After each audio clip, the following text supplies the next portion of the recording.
वो पीपल का पेड़ पुराने शिव मंदिर के बगल में था।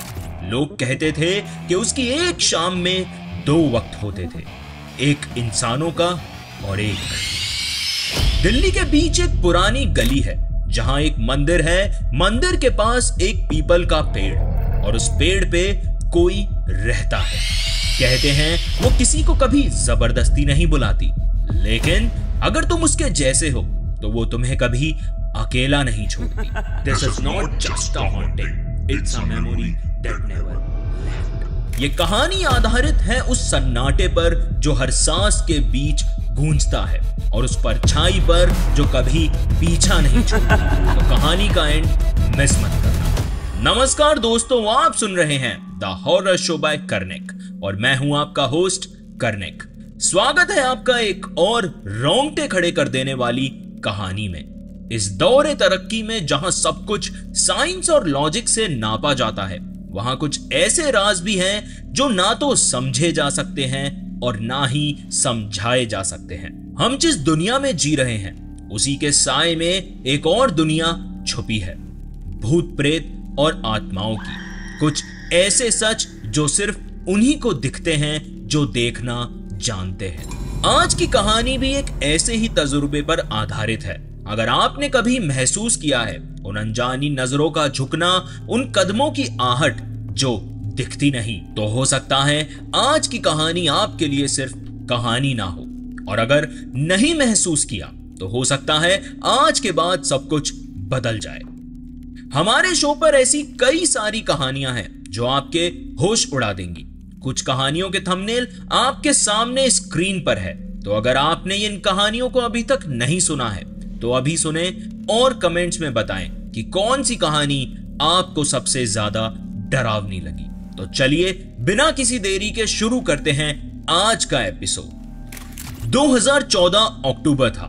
दिल्ली की हवा में एक ठंड सी खनकती हुई ताजगी आ रही थी, जैसे रात के बाद सुबह होने वाली हो। लेकिन ये सुबह कभी आई ही नहीं। लक्ष्मी नगर के कॉर्नर्स में पड़ने वाली हल्की धुएं से भरी ठंड और सड़कों पर चलते लोगों की सांसों से निकलता धुआं शहर को एक अजीब सी नींद में ले जा रहा था। दिल्ली जिसे दिन में सिर्फ कोचिंग सेंटर्स, मेट्रो स्टेशंस और मार्केट हसल के लिए जाना जाता है, उसके रात का रूप कुछ और ही होता है।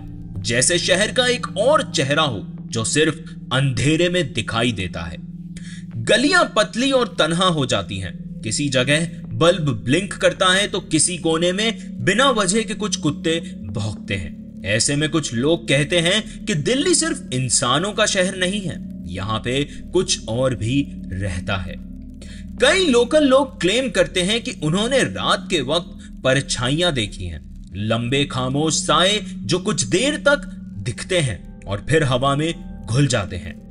कभी कभी दरवाजे खुद से हिलने लगते हैं, जैसे किसी ने छुपकर धक्का दे दिया हो, पर पीछे कोई नहीं होता। और सबसे ज्यादा अजीब, बिना वजह ठंडी हवा के झोंके एक ऐसे कोने से आते हैं जहां हवा का कोई रास्ता ही नहीं। लोग कहते हैं कि लक्ष्मी नगर के कुछ फ्लैट्स ऐसे पुराने जमीनों पे बने हैं जो पहले कब्रिस्तान या छोड़ी गई बस्तियां थी। जमीन की यादें कभी पूरी मिटती नहीं और शायद इसीलिए यहाँ का वाइब अक्सर कुछ अधूरा सा लगता है। सोशल मीडिया पर वायरल होने वाली कहानियों ने भी इस एरिया को हॉन्टेड टैग दिया है। लक्ष्मी नगर की छोटी गलियां, मंदिर के पीपल के पेड़ वाली औरत, पीजी वाली लड़की के साथ क्या हुआ, जैसे ये टाइटल्स के साथ यूट्यूब वीडियोस और रेडिट थ्रेड्स भरे पड़े हैं। शायद इसी वजह से हर दूसरा आदमी यहां शिफ्ट होने से पहले 2 बार सोचता है। और इसी हॉन्टेड नैरेटिव के बीच 2 लड़कियां, मेघा और नेहा, अपनी जिंदगी के नए सफर पर गढ़वाल से निकलकर दिल्ली आई थी। दोनों कजन सिस्टर्स थी, एक चाचा की एक ताऊ की बेटी। स्कूल खत्म करके आई थी। मेघा दिल्ली यूनिवर्सिटी में पॉलिटिकल साइंस पढ़ने और नेहा मास कम्युनिकेशन करने। रहने के लिए इन्होंने जो जगह चुनी वो था एक छोटा सा पीजी, एक पुराना 3 मंजिला बिल्डिंग के 2nd फ्लोर पे। यह बिल्डिंग थी गली नंबर 5 में, पुराने हनुमान मंदिर के पास, पुरानी थोड़ी झुकी हुई सी जगह पर, जिसके बगल में एक बहुत पुराना पीपल का पेड़ था। उस पेड़ की शाखाएं इतनी बड़ी थी कि वो बिल्डिंग के छत तक पहुंचती थी। जब भी कोई उस गली में एंटर करता तो सबसे पहले पेड़ की झाड़ियां, पत्तियां और शांत अंधेरा उसका स्वागत करते। गली इतनी पतली थी कि अगर कोई रात को वहां से चलता तो उसके कदमों की आवाजें उसे डराने के लिए काफी होती। मेघा और नेहा को क्या पता था कि जिस जगह पर वो आए हैं उस जगह की जमीन ने पहले ही कुछ लड़कियों की कहानी छुपाई हुई है और अब एक और कहानी लिखने को तैयार थी। कॉलेज का रूटीन दिल्ली की गर्मियों से ज्यादा प्रेडिक्टेबल था। सुबह के लेक्चर्स, दोपहर की कैंटीन वाली मैगी, नेहा का इंस्टाग्राम पे स्क्रॉलिंग करते करते कुछ फनी रील्स दिखाना और मेघा का व्हाट्सएप पे डीयू ग्रुप के चैट्स में गॉसिप पढ़ना। पहले 5 दिन तो सब कुछ नॉर्मल लगा। पीजी का छोटा सा रूम, एक टूटी हुई शेल्फ, पुराने पर्दे जिससे हवा थोड़ा हिला देती थी और वार्डन आंटी का हर दूसरे दिन रात को लाइट्स ऑफ करो वाला लेक्चर। पीजी में रहने वाली और लड़कियों की आवाजों से हॉस्टल कभी कभी घर जैसा ही लगता था। दिन भर सब कुछ नॉर्मल लगता। कॉलेज जाने की तैयारी, मेट्रो की भीड़, टीचर्स के बोरिंग लेक्चर्स, हॉस्टल वाली कंप्लेन, सब कुछ जैसे एक रेगुलर स्टूडेंट लाइफ का हिस्सा था। लेकिन फिर छठे दिन से कुछ बदलने लगा। मेघा ने सबसे पहले महसूस किया शाम के वक्त जब वो बालकनी के कोने में खड़ी होती जहां से पीपल का पेड़ थोड़ा दिखाई देता था तो एक अजीब सी महक उस तक पहुंचती। ना वो गंदी थी, ना फूलों की कोई खुशबू, जैसे मिट्टी और पुरानी जलती हुई लकड़ी का कोई मिक्सचर थी और बीच में किसी पुराने कपड़े से चिपकी हुई बदबू। हर शाम लगभग एक ही वक्त वो स्मेल उस गली से उठती, पीछे से जहां पुराना हनुमान मंदिर था। और एक चीज और थी जिसे मेघा ने पहले इग्नोर करा, पीपल का पेड़। चाहे अंदर से हवा बिल्कुल बंद हो या बाहर मौसम एकदम शांत, पेड़ के पत्ते कभी रुकते ही नहीं थे। हमेशा जैसे कोई इनविजिबल एंटिटी उन्हें हिला रही हो, ऐसे हिलते रहते। कभी कभी तो उसे लगता कि उस पेड़ ने उसकी तरफ देखा हो। फिर एक रात जब दोनों डिनर के बाद अपने बेड पे लेटे हुए, नेहा ने पूछा, मेघा तुझे कल एक रात एक अजनबी सी आवाज सुनाई दी? कौन सी आवाज? मेघा ने कैजुअली पूछा। किसी के हंसने की, हल्की सी, जैसे मुंह बंद करके कोई हंसी दबा रहा हो। मेघा हंस पड़ी। पड़ोस वाली अंजलि होगी, वो रात भर फोन पे रहती है। नेहा ने कुछ नहीं कहा, लेकिन उसकी आंखों में कुछ था, थोड़ा सा डाउट जैसा या फिर थोड़ा डर जैसा। अगली रात फिर वही हुआ, लेकिन इस बार मेघा ने भी वो आवाज सुनी। रात के करीब 1:15 बजे जब सब सो गए थे, एक हल्की दबी दबी सी हंसी, जैसे कोई चीख को दबा रहा हो। पहले तो उन्होंने सोचा कि किसी लड़की का प्रैंक होगा, शायद वार्डन को तंग करने के लिए कोई पीजी में मजे ले रहा होगा। लेकिन जब यह सिलसिला 2-3 रात तक चलता रहा और हर रात लगभग एक ही वक्त पे वो हंसी उन तक पहुंचती, तो उनका मजाक भी धीरे धीरे बेचैनी में बदलने लगा। और तीसरी रात नेहा जाग रही थी। रूम में सब सोए हुए थे। मेघा की सांस भी बहुत भारी थी, गहरी नींद में थी वो। नेहा की आंखें खुली थी। उसने खुद को कन्विंस किया था कि ये सिर्फ उसका दिमाग है। लेकिन फिर वो आवाज वापस आई और इस बार सबसे करीब से, जैसे वो उन्हीं के कमरे में किसी कोने से निकली हो।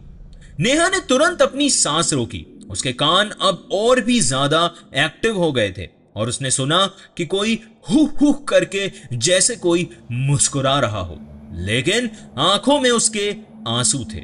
न जाने वो आंसू नेहा की आंखों में कहां से आए। नेहा का गला सूख गया। उसने मेघा को जगाया नहीं, सिर्फ एक पल के लिए उसने अपना फोन उठाया, फ्लैशलाइट ऑन की और रूम का कोना कोना चेक किया, लेकिन रूम एकदम खाली था। जैसे तैसे वो रात तो निकल गई थी, लेकिन अगली रात को जो हुआ वो इस रात से भी भयानक था। ये रात बाकी रातों से अलग थी और शायद पहले से ही कुछ गलत होने वाला था। शाम से ही पीजी में लाइट फ्लिकर कर रही थी। ट्यूबलाइट कभी ऑन होती, कभी ब्लिंक करते हुए बंद हो जाती।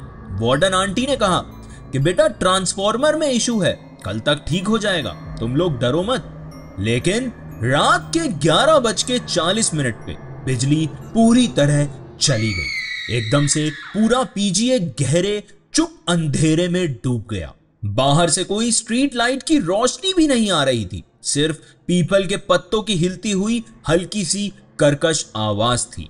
मेघा ने अपने फोन का टॉर्च ऑन किया और नेहा से कहा कि बस कुछ देर का लोड शेडिंग होगा, चिल कर। लेकिन नेहा चुप थी। उसने सिर हिला दिया और बोला कि मैं वॉशरूम जाके आती हूँ। उसने स्लीपर्स पहने और बिना फोन के निकल गई, पीजी के कॉरिडोर से होती हुई नीचे तक। उसके जाने के बाद मेघा बेड पर पलट के लेट गई, लेकिन कुछ अजीब था। रूम की हवा ज्यादा ठंडी लगने लगी थी। अचानक से जैसे एसी ऑन हो गया हो, पर बिजली तो थी ही नहीं। 3-4 मिनट बीत गए, फिर 5, फिर 6, और जब नेहा वापस आई तो उसके चेहरे पे एक अजीब सा फ्रीज एक्सप्रेशन था। उसके हाथ ठंडे थे, बाल थोड़े गीले जैसे चिपके हुए थे। उसने धीरे से बोला, मेघा? मेघा ने उठकर उससे बात की। मेघा, वहां मंदिर के पास कोई था। कोई था मतलब? पेड़ पे बैठी थी एक औरत, उसके पैर जमीन को नहीं छू रहे। मेघा पहले तो हंसी, अरे प्लीज नेहा तू भी ना, रात है, अंधेरा हो रहा है, तूने कुछ ऐसे ही देख लिया होगा। पर जब उसने नेहा की आंखों में देखा तो उसके शब्द रुक गए। नेहा का चेहरा बिल्कुल पीला पड़ चुका था, जैसे उनमें खून बचा ही नहीं था। आंखों के नीचे काले साए और आंखें सीधा किसी एक अनजाने पॉइंट को घूर रही थी, जैसे उसका ध्यान मेघा की तरफ था ही नहीं। उसने आगे धीरे से कहा, वो हंस रही थी मेघा। कैसी हंसी नेहा? वही मुंह बंद करके, जैसे मैंने कल रात सुनी थी। मेघा के गले में सूखापन सा महसूस हुआ।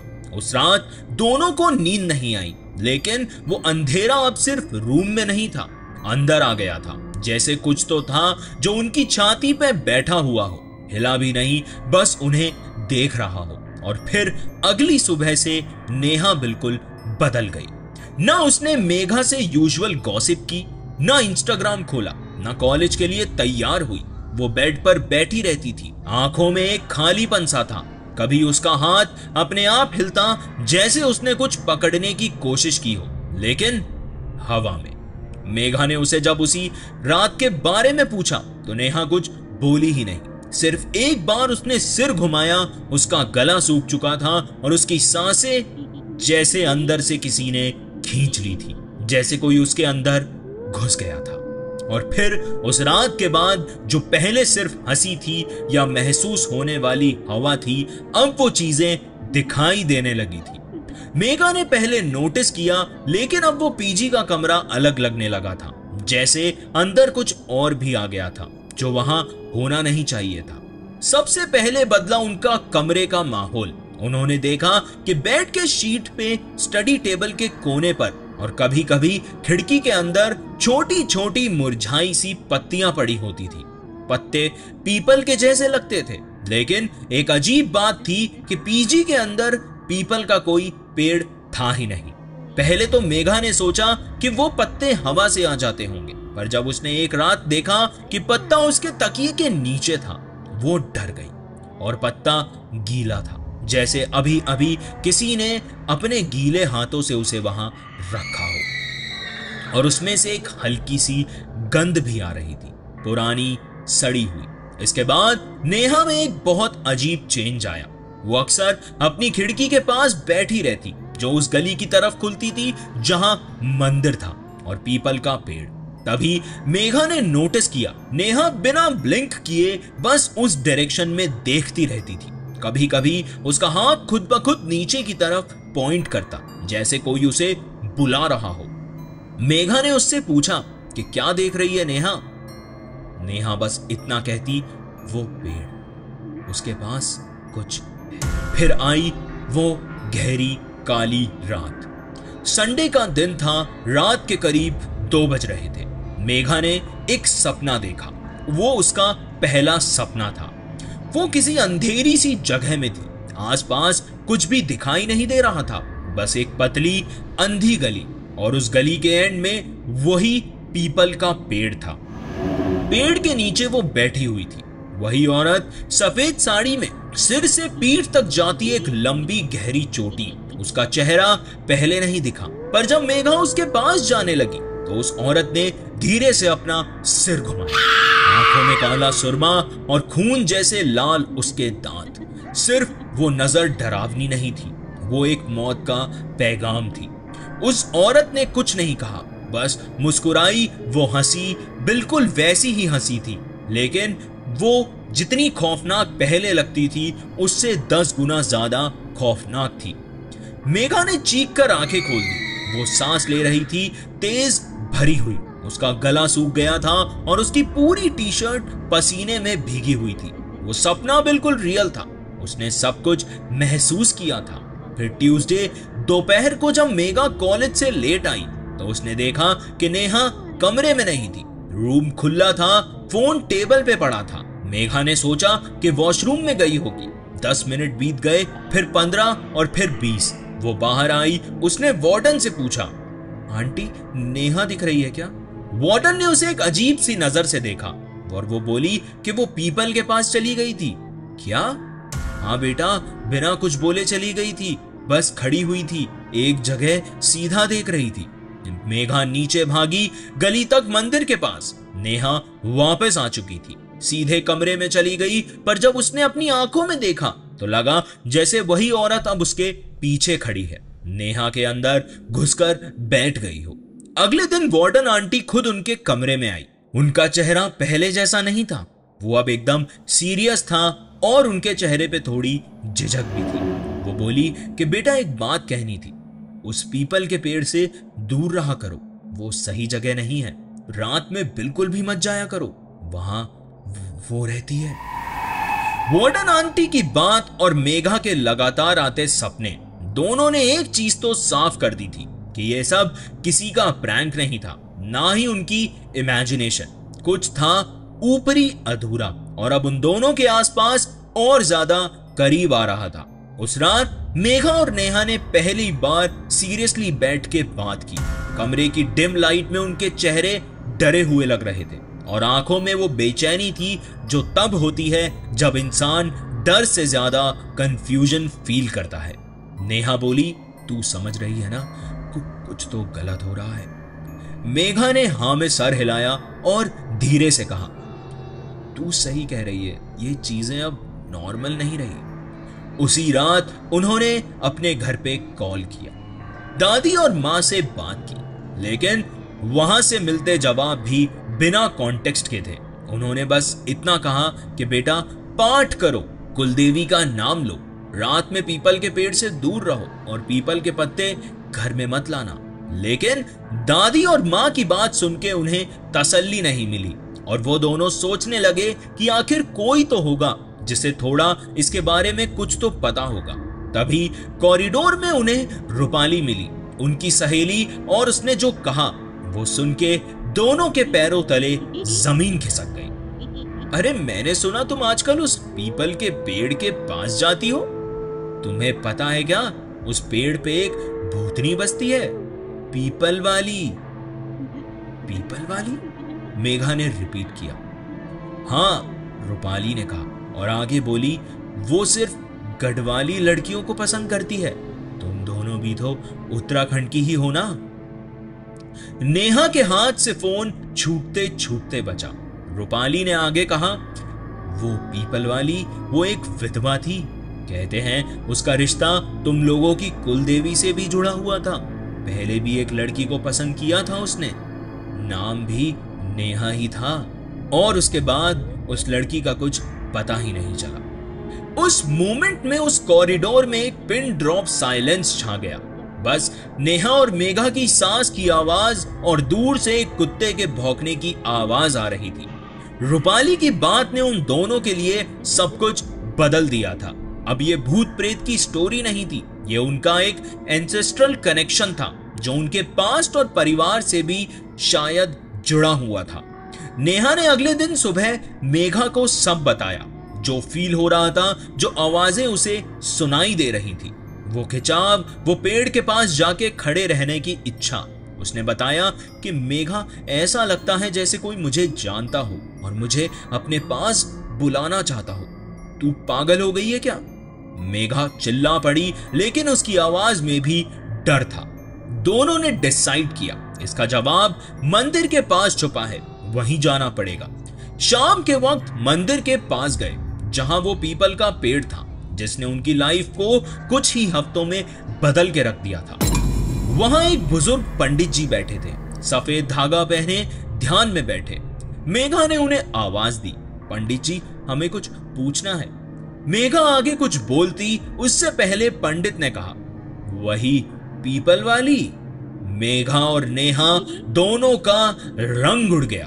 पंडित जी ने धीरे से उन्हें आगे बताया, उस पेड़ के नीचे एक औरत ने अपनी जान दी थी 40 साल पहले। वो उत्तराखंड की थी, एक विधवा जिसे उसके परिवार ने परेशान कर करके मरने पर मजबूर कर दिया था। कहा जाता है उसने यहाँ शांति पाने के लिए आत्महत्या की, लेकिन उसकी आत्मा कभी शांत नहीं हो पाई। कहा जाता है वो सिर्फ उन्हीं को पसंद करती है जो गढ़वाल के। मेघा ने आंखों से आंसू पोंछे, नेहा सिर्फ झुकी रही, जैसे उसके कान सुन रहे थे पर चेहरा एकदम ब्लैंक था। पंडित जी ने फिर पूछा कि तुम दोनों मुझसे ये सब क्यों पूछ रहे हो बेटा? क्या तुमने भी कुछ महसूस किया है? एक लंबे पॉज के बाद दोनों ने सिर्फ आंखों से हां का इशारा किया। वो दोनों कुछ बोले बिना वापस पीजी की तरफ चल पड़े।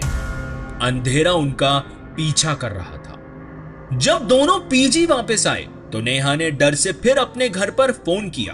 दादी ने कहा कि बेटा, तुलसी की माला ले लेना, नीम के पत्ते घर में रखना और सबसे जरूरी अपनी कुलदेवी का पाठ करना मत भूलना।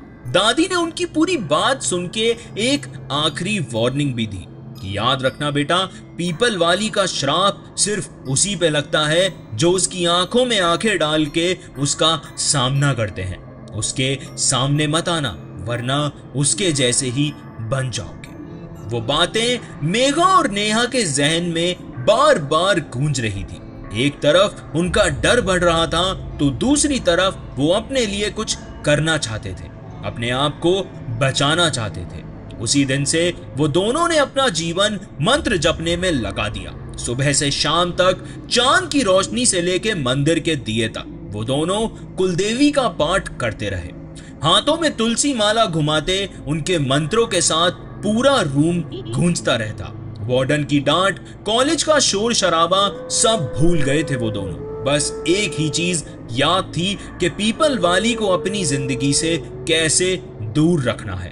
और फिर एक रात, जब रात के 2 बजे तक दोनों जग रहे थे, तभी हुआ वो जो किसी ने सोचा नहीं था। उनके कमरे के बाहर से एक हल्की सी हवा आ रही थी। मेघा ने देखा कि वो बड़ा सा पीपल का पेड़ उस रात कुछ ज्यादा ही अजीब लग रहा था। पेड़ के पत्ते बिना हवा के बिल्कुल वैसे ही हिल रहे थे जैसे वो हमेशा हिलते थे।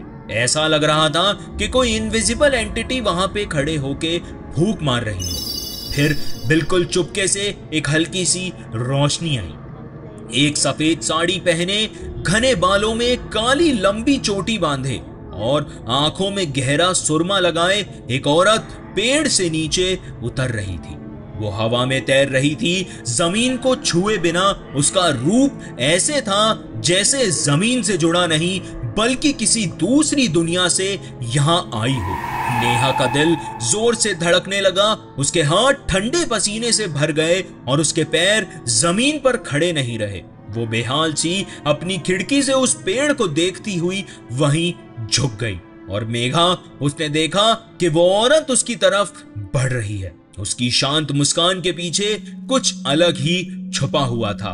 फिर मेघा ने खुद को बेहोश होकर जमीन पर गिरने से संभाला।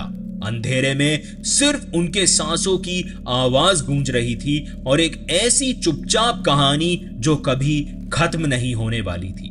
मेघा ने नेहा को संभाला और दोनों ने अपना होश संभाला। वो रात उनके लिए एक नाइटमेयर से कम नहीं थी। उन्होंने कभी नहीं सोचा था कि उनके साथ ऐसा भी कुछ होगा। और फिर 27 अक्टूबर अमावस्या की वो रात, चांद अपनी पूरी रोशनी छुपा के बैठा था। हवा में कुछ अजीब सा सन्नाटा था, जैसे कुछ तो बहुत बड़ा होने वाला था और शायद डरावना भी। नेहा का पूरा दिन अजीब सी बेचैनी में गुजर रहा था। वो अपने आप से लड़ रही थी, पर हर बार उसके पैर उस पुरानी गली की तरफ मुड़ जाते जहां वो पीपल का पेड़ था। तुलसी माला और कुलदेवी के पाठ के बावजूद उनकी रूह को कोई और ही चीज महसूस कर रही थी, कोई छुपी हुई आवाज जो उसे अपने आसपास बुला रही थी। मेघा भी उसे रोकने की कोशिश करती, लेकिन अब वो भी अपने आप को कमजोर महसूस कर रही थी। रात के 12:10 पर पीजी में सब सो रहे थे। मेघा अचानक चिल्ला के उठी। उसने महसूस किया कि दरवाजा हल्का सा खुल गया है। वो दरवाजे की तरफ बढ़ी। आंखों में हल्की नींद भी थी, पर जब उसने देखा तो वहां कोई नहीं था। पीछे मुड़ के उसने नेहा की बेड की तरफ देखा तो नेहा वहां नहीं थी। डर से उसका दिल तेजी से धड़कने लगा। उसने तुरंत अपना फोन उठाया, लेकिन वो स्विच ऑफ था। वो बिना सोचे समझे अपने पाँव में स्लीपर्स भी नहीं पहनी, शॉल भी नहीं लिया, सिर्फ एक छोटी सी टॉर्च हाथ में लेकर रात के अंधेरे में निकल पड़ी उस गली की तरफ जहां वो पीपल का पेड़ था। रात की ठंडी हवा में उसके सांसें तेज हो रही थी। हर कदम पर उसका दिल थोड़ा और जोर से धड़क रहा था। जब वो पेड़ के पास पहुंची तो उसने देखा कुछ ऐसा जो उसने कभी सोचा भी नहीं था। नेहा वहां खड़ी थी, लेकिन उसकी आंखों में वही नेहा का रूप नहीं था। वो खाली ब्लैंक एक्सप्रेशंस लिए, जैसे उसका असली चेहरा कहीं खो गया था। सामने पेड़ पर वो आत्मा लटक रही थी, वही पीपल वाली भूतनी थी। सफेद साड़ी में सर से कमर तक गहरी लंबी चोटी, आंखों में गहरा काला सुरमा और अपने डरावने लाल दांत।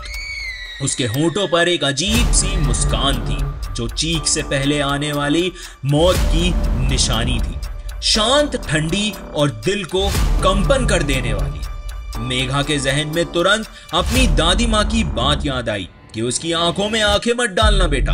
उसके सामने आंखों का मिलाना मतलब अपने आप को उसके कब्जे में देना। बस एक ही चीज रोक सकती है, उसकी याद, उसका पछतावा।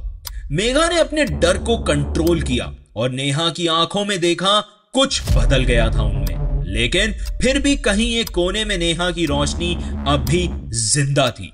मेघा जोर से चिल्लाई, तू नेहा को नहीं ले जा सकती। तू भी पहले किसी की थी, तुझे तन्हा छोड़ दिया गया था, पर नेहा तुझे नहीं छोड़ेगी, ना ही तुझे मैं छोड़ूंगी। वो भूतनी एक पल के लिए रुक गई, जैसे मेघा की बातों ने उसके दिल को छू लिया हो। हवा बिल्कुल थम गई, पेड़ की पत्तियां एकदम हिलना बंद हो गई। वो मंजर इतना खौफनाक था। फिर उसने नेहा की आंखों में देखा। उसने लंबी तेज चीख मारी जो रात के खामोश अंधेरे में एक खून जमा देने वाली गूंज बन गई, और अगले ही पल वो हवा में पिघलने लगी।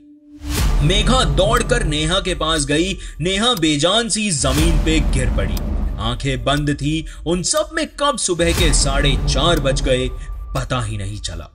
पीपल के पेड़ के नीचे दिया जल रहा था, हल्की सी रोशनी में सब कुछ शांत था। 3 महीने बीत चुके थे। मेघा और नेहा ने अपनी पीजी छोड़ दी थी। दिल्ली की रोशनी और शोर शराबे से दूर अपने घर गढ़वाल लौट आए थे। वो दोनों अब अपनी जिंदगी को एक नई शुरुआत देने के लिए तैयार थे, लेकिन उनके अंदर अब भी कुछ छुपा हुआ दर्द था जो कभी कभी उन्हें जगा देता था। गढ़वाल के पुराने मंदिर में दोनों ने कुलदेवी का पाठ पूरा करा। हर दिन वो दोनों मिलकर उस देवी की पूजा करते, अपनी कृपा के लिए प्रार्थना करते। धीरे धीरे नेहा अपने पुराने हालातों से बाहर निकलने लगी और उसका चेहरा फिर से पहले जैसा होने लगा। फिर भी कभी कभी नेहा को ऐसा लगता जैसे कोई उसके साथ चल रहा है, जैसे कोई उसकी जिंदगी का हिस्सा बन गया है, बिना दिखे, बिना बोले, पर हमेशा उसके साथ है। मेघा जो हमेशा अपनी डायरी लिखती थी, उसने उस दिन कुछ शब्दों को अपनी डायरी में लिखा कि कुछ दर्द सिर्फ समझे जाते हैं, उनसे भागा नहीं जाता। पीपल वाली आई थी नेहा के लिए, पर चली गई हम दोनों के साथ कुछ कह के। मुझे कोई याद रखे, बस इतना काफी है। कहानी खत्म हो गई, मगर उन रातों की खामोश गूंज और पीपल के पेड़ के नीचे का वो खौफ कभी भी पूरी तरह मिट नहीं पाया। शहर के उजाले और शोर में हम अक्सर भूल जाते हैं कि कुछ रातें सिर्फ इंसानों के लिए नहीं होती। दिल्ली की ये गलियां, ये पुराने पेड़ और वो अनदेखे एहसास, ये सब बताते हैं कि शहर के अंधेरे में भी कुछ रहस्य छुपे होते हैं जिन्हें समझना आसान नहीं होता। अक्सर हम सोचते हैं कि भूत प्रेत सिर्फ भूले बिसरों की कहानियां होती हैं, लेकिन कभी कभी शहरी जिंदगी के बीच भी वही पुरानी ताकतें जिंदा हो जाती हैं जो हमारी समझ से बाहर होती हैं।